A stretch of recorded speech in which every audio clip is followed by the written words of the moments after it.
On the issue of health care, we must ensure all Americans, the richest, the poorest, the youngest and the oldest, the sickest and the healthiest.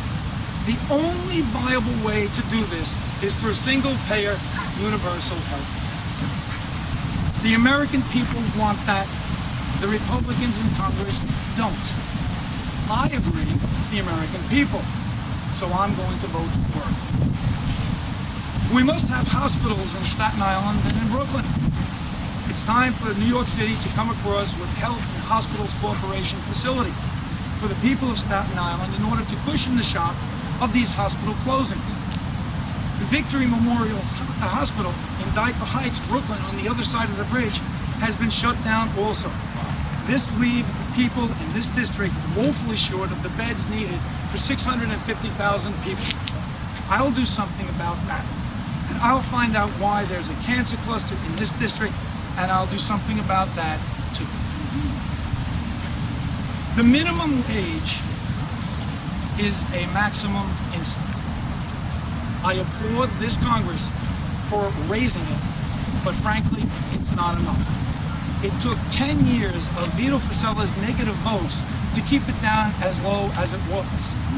And it will take more than one wage bill to bring it to the point of sustainability.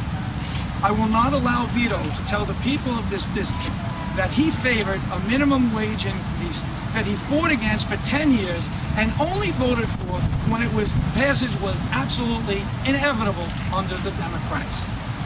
And while we're at it, we must establish necessary job training programs so that those with minimum wage jobs can go into higher paying jobs when the time comes.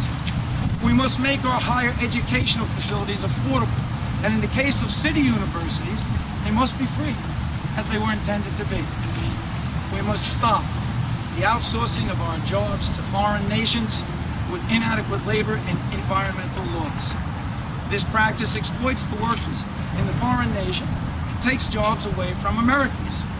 At its core, this is nothing more than union busting, pure and simple, and we as a nation of workers cannot tolerate that. I support our unions now, and I will continue to do so in Congress.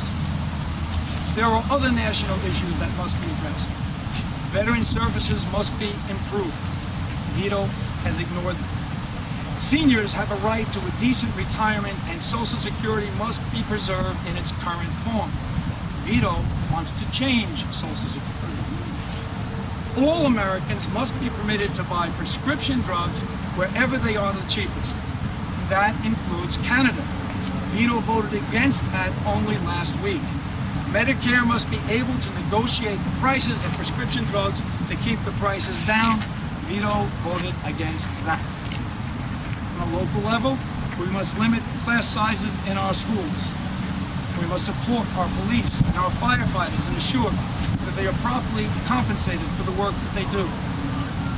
We must get handguns off the street. I will never take 1 cent from the National Rifle Association.